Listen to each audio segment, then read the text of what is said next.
Hello, മറ്റൊരു വീഡിയോയിലേക്ക് എല്ലാവർക്കും സ്വാഗതം. അപ്പോൾ ഇന്ന് ഞാൻ വന്നിട്ടുള്ളത് നമുക്ക് രാവിലെ ബ്രേക്ക്ഫാസ്റ്റ് ആയിട്ടും ഒപ്പം തന്നെ രാത്രി ഇപ്പോൾ ചപ്പാത്തിയൊക്കെ കഴിക്കാത്തവരായിട്ട് ചുരുക്കം ആൾക്കാരെ ഉണ്ടാവുള്ളൂ. അപ്പോൾ എന്താണെങ്കിലും രണ്ടുമായിട്ട് ഉപയോഗിക്കാൻ പറ്റിയതാണ്. അപ്പോൾ ഞാനൊരു മസാല ചപ്പാത്തിയാണ് ഉണ്ടാക്കുന്നത്. അതിന് വേണ്ടിയിട്ട് ഞാൻ മിക്സിയുടെ ചെറിയ ജാറിലേക്ക് ഒരു 2 പച്ചമുളക്, അതുപോലെ കുറച്ചധികം മല്ലിയില, ഒരു 4 അല്ലി വെളുത്തുള്ളി, ഒരു 1/4 ടീസ്പൂണോളം മഞ്ഞൾ. അപ്പോൾ ഇത്രയും സാധനങ്ങളാണ് ഞാനിവിടെ എടുത്തേക്കുന്നത്. അപ്പോൾ ഇനി നന്നായിട്ട് നമുക്കൊന്ന് അരച്ചെടുത്തിട്ടുണ്ട് ഇത്. ഇനി ഇത് നമ്മളുടെ ചപ്പാത്തി കുഴക്കാനായിട്ട് 2 കപ്പ് പൊടിയാട്ടോ, ആട്ടപ്പൊടിയാണ് ഞാൻ എടുത്തത്. അതിൻ്റെ കൂടെ നമ്മൾ ഈ അരച്ച് വെച്ച ആ ഒരു ഇതിലേക്ക് ഇട്ടിട്ട് നന്നായിട്ടൊന്ന് മിക്സ് ചെയ്ത് കൊടുക്കണം. വെള്ളമൊക്കെ ഒഴിക്കുന്നതിന് മുന്നേ തന്നെ ഈ പൊടിയായിട്ട് നന്നായിട്ടൊന്ന് മിക്സ് ചെയ്യണം. അപ്പോൾ കൂട്ടത്തിൽ നമുക്ക് കുറച്ച് വെളിച്ചെണ്ണ ഒഴിച്ചു കൊടുക്കുക. ഏകദേശം ഒരു 1.5 ടീസ്പൂണോളം വെളിച്ചെണ്ണ മതി. വേറെ ഒന്നിനും അല്ല, ഒരു ചെറിയൊരു മയം കിട്ടാൻ വേണ്ടിയിട്ട് മാത്രം. പിന്നെ ഇതിലേക്ക് ആവശ്യത്തിനുള്ള ഉപ്പ് ചേർത്ത് കൊടുക്കുക. അപ്പോൾ ഇത്രയും ചേർത്ത് കൊടുത്തിട്ട് ഇനി നന്നായിട്ടൊന്ന് മിക്സ് ചെയ്തിട്ടാണ് നമ്മളിനി വെള്ളം ഒഴിച്ചിട്ട് കുഴയ്ക്കുന്നത്. അപ്പോൾ വെള്ളം നമ്മൾ എടുക്കുന്നത് ഒരു ചെറിയ ചൂടുവെള്ളമായിട്ടോ എടുത്തിട്ട് കുഴയ്ക്കുന്നത്. അപ്പോൾ ഇനി നമുക്കിത് നന്നായിട്ടൊന്ന് കുഴച്ചെടുക്കാവേ. അപ്പോൾ ഇപ്പോൾ കുഴച്ചൊക്കെ എടുത്തിട്ടുണ്ട്. പിന്നെ നമുക്കിത് കുറച്ച് നേരം മാറ്റി വയ്ക്കാം. അപ്പോൾ ചപ്പാത്തിയുടെ വെള്ളത്തിൻ്റെ കണക്കൊന്നും ഞാൻ പറയണ്ടല്ലോ, നിങ്ങൾക്കറിയാമല്ലോ. അപ്പോൾ ഈ സമയം കൊണ്ട് നമുക്ക് ഇതിൻ്റെ കൂടെ കഴിക്കാനായിട്ട് ചെറിയൊരു കറി ഉണ്ടാക്കാം. അപ്പോൾ അതിന് വേണ്ടിയിട്ട് ഞാനൊരു കുക്കർ വെച്ചിട്ടുണ്ട്. കുക്കറിലേക്ക് ഞാൻ ആവശ്യത്തിന് വെളിച്ചെണ്ണ ഒഴിച്ച് കൊടുക്കുകയാണേ. വളരെ കുറച്ച് വെളിച്ചെണ്ണ മതി, ഏകദേശം ഒരു 1.5 ടീസ്പൂണോളം. അപ്പോൾ വെളിച്ചെണ്ണ ചൂടായി കഴിഞ്ഞപ്പോൾ ഏകദേശം ഒരു 1/2 ടീസ്പൂണോളം കടുകിട്ട് പൊട്ടിച്ചെടുക്കുകയാണേ. ഇനി നമ്മളിതിലേക്ക് ഒരു ഇഞ്ചി വെളുത്തുള്ളി പേസ്റ്റ് ഏകദേശം 1 ടീസ്പൂണോളം ഉണ്ട്. അപ്പോൾ അതും കൂടി ചേർത്തിട്ട് നന്നായിട്ടൊന്ന് വഴറ്റി കൊടുക്കുക. അപ്പോൾ ഇഞ്ചിയുടെയും വെളുത്തുള്ളിയുടെയൊക്കെ ആ ഒരു സ്മെല്ല് മാറിക്കഴിയുമ്പോൾ നമുക്കിതിലേക്ക് ഒരു മീഡിയം സവാള അരിഞ്ഞതിട്ട് കൊടുക്കാം. അപ്പോൾ ഞാൻ വലിയ സംഭവമുള്ള കറിയൊന്നുമില്ലായിട്ട് ഉണ്ടാക്കാൻ പോകുന്നത്. വേറെ ഒന്നുമല്ല, നമുക്ക് ചപ്പാത്തി ആയി വരുന്ന ആ സമയം കൊണ്ടിട്ട് ഈ കറി ഒന്ന് റെഡി ആവണം, അത്രയേ ഉള്ളൂ. അപ്പോൾ ഇതിലേക്ക് എരിവിനാവശ്യമായിട്ടുള്ള 2 പച്ചമുളക് ചെറുതായിട്ട് അരിഞ്ഞിട്ടിട്ടുണ്ട്.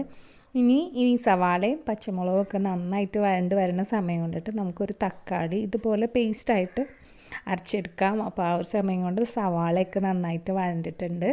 അപ്പോൾ ഞാൻ തക്കാളിയുടെ ആ പേസ്റ്റ് കൂടെ ഇതിലേക്ക് ചേർത്ത് കൊടുത്തിട്ടുണ്ട് കേട്ടോ. ഇനി ഇതൊന്ന് വഴണ്ടിട്ട് വരണം. അത് കഴിഞ്ഞിട്ടാണ് നമ്മൾ ഇനി ഇതിലേക്ക് പൊടികളൊക്കെ ചേർക്കുന്നത്. ഇപ്പോൾ ഒരു 1/4 ടീസ്പൂൺ മഞ്ഞൾപ്പൊടി, അതുപോലെ ഒരു 3/4 ടീസ്പൂണോളം മുളക് പൊടി. അപ്പോൾ എരിവിനനുസരിച്ച് ഇടുക. അപ്പോൾ ഇത്രയും മാത്രം മതി. അത് കഴിഞ്ഞിട്ട് നമുക്ക് അതും കൂടെ നന്നായിട്ടൊന്ന് വഴറ്റിയിട്ട് വെള്ളം ഒഴിച്ച് കൊടുക്കുക. അപ്പോൾ നമുക്ക് ഈ കറിക്ക് എത്രത്തോളം ചാറ് വേണോ അത്രയും വെള്ളം ഒഴിച്ച് കൊടുക്കുക. അത് കഴിഞ്ഞ് നമ്മൾ ഇതിലേക്ക് ഇടുന്നത് ഉരുളക്കിഴങ്ങ് കേട്ടോ. ഞാൻ ഇവിടെ ഒരു 3 മീഡിയം ഉരുളക്കിഴങ്ങ് എടുത്തിട്ട് ഇതുപോലെ കട്ട് ചെയ്തെടുത്തിട്ടുണ്ട്. അപ്പോൾ ഉരുളക്കിഴങ്ങും കൂടെ കഴുകിയിട്ട് ഇതിലേക്ക് ഇടാണ്. ഇനി നന്നായിട്ടൊന്ന് മിക്സ് ചെയ്തിട്ട് കുറച്ച് ആവശ്യത്തിന് ഉപ്പും കൂടെ ചേർത്തിട്ട് നമുക്കിനി ബാക്കിയുള്ള ഇതിലൊക്കെ പറ്റിയ വെള്ളമൊക്കെ ഒഴിച്ചിട്ട് എല്ലാം ക്ലിയറാക്കി ഇനി നമുക്ക് മൂടി വയ്ക്കാം. അത് കഴിഞ്ഞിട്ട് ഒരു വിസിൽ കഴിഞ്ഞിട്ട് ഒരു 10 മിനിറ്റ് ചെറിയ തീയിലിട്ടിട്ട് വേവിച്ച് ഓഫ് ചെയ്യാം. അപ്പോൾ അത് റെഡി ആവട്ടെ. ആ നേരം കൊണ്ട് നമുക്ക് ഇവിടെ ചപ്പാത്തി റെഡിയാക്കി എടുക്കാം. അപ്പോൾ ചപ്പാത്തി റെഡിയാക്കുന്ന പ്രോസസ്സൊന്നും ഞങ്ങൾക്ക് ക്ലിയറായിട്ടൊന്നും നിങ്ങൾക്ക് പറയണ്ടല്ലോ, എല്ലാവർക്കും അറിയാവുന്നതേ ഉള്ളൂ. അപ്പോൾ ഇനി നമുക്ക് പരത്തിയൊക്കെ എടുക്കാം. പ്രസ് ചെയ്ത് എടുക്കണമെന്നുണ്ടെങ്കിൽ എന്നാലും പരത്തിയാലാണ് ആ ചപ്പാത്തിയുടെ ആ ഒരു തിക്നെസ്സൊക്കെ കറക്റ്റ് ആവുള്ളൂ എന്ന് തോന്നുന്നത്. എന്താണെങ്കിലും ഞങ്ങളിങ്ങനെയാണ് ചെയ്തെടുക്കാറ്. അപ്പോൾ ഇതുപോലെ പരത്തിയൊക്കെ എടുത്തിട്ടുണ്ട്. ഇനി നമുക്കിതൊന്നും ചുട്ടെടുക്കാം.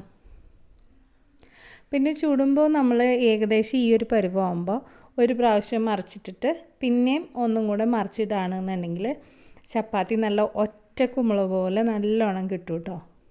പിന്നെ വേറൊരു പ്രത്യേകതയും കൂടെ ഉണ്ട്, ആട്ടപ്പൊടിയുടെ ഗുണം പോലെ ഇരിക്കും. അപ്പോൾ അതും കൂടി ഉണ്ടെങ്കിൽ ആ ഒരൊറ്റ ബബിളായിട്ട് കിട്ടുള്ളൂ, എങ്കിലാണ് ആ ചപ്പാത്തിയുടെ ആ ഒരു സോഫ്റ്റ്നെസ് കിട്ടുള്ളൂ കേട്ടോ. അപ്പോൾ ഇപ്പോൾ ഇതാ നന്നായിട്ടൊക്കെ പൊങ്ങിയൊക്കെ വന്നിട്ടുണ്ട്. ഈ ഒരു സമയം കൊണ്ട് നമ്മുടെ കറിയും ഇവിടെ റെഡി ആയിട്ടുണ്ട്. അപ്പോൾ ഇതുപോലെ ചപ്പാത്തി എല്ലാം ചുട്ടെടുത്തു. ഇനി കറിയിൽ നമ്മൾ കറിയൊക്കെ റെഡിയായത് തുറന്നു. ഇനിയാണ് നമ്മളിതിലേക്ക് കുറച്ച് മസാലപ്പൊടി ആട്ടോ, കുറച്ച് മസാലപ്പൊടിയും പിന്നെ ആവശ്യത്തിന് മല്ലിയിലയും, ഇത്ര സാധനങ്ങളും കൂടെ ചേർക്കുന്നുള്ളൂ. അപ്പോൾ വെന്തതിന് ശേഷമാണ് മസാലപ്പൊടിയും മല്ലിയിലയും ചേർത്തത്. ഇത്രയേ ഉള്ളൂ, നമ്മുടെ ചപ്പാത്തിയും കറിയും ഇവിടെ റെഡി ആയിട്ടുണ്ട്. ഇനി സെർവ് ചെയ്താൽ മാത്രം മതി. ഈ ഒരു റെസിപ്പി നിങ്ങൾക്ക് ഇഷ്ടമായിട്ടുണ്ടെന്നുണ്ടെങ്കിൽ വീഡിയോ ഒന്ന് ലൈക്ക് ചെയ്യുക. ഒപ്പം തന്നെ നിങ്ങളുടെ വിലയേറിയ അഭിപ്രായങ്ങളും നിർദ്ദേശങ്ങളും താഴെ കമൻറ്റ് ചെയ്യാൻ മറക്കരുത് കേട്ടോ. പിന്നെ നിങ്ങൾക്ക് ഈ ഇതിൽ വരുന്ന എല്ലാ വീഡിയോസും ഉപകാരപ്രദമാണെന്നുണ്ടെങ്കിൽ തീർച്ചയായിട്ടും നിങ്ങളുടെ ഫ്രണ്ട്സിനും ഒപ്പം തന്നെ ഫാമിലി മെമ്പേഴ്സിനും ഒന്ന് ഷെയർ ചെയ്ത് കൊടുക്കുക.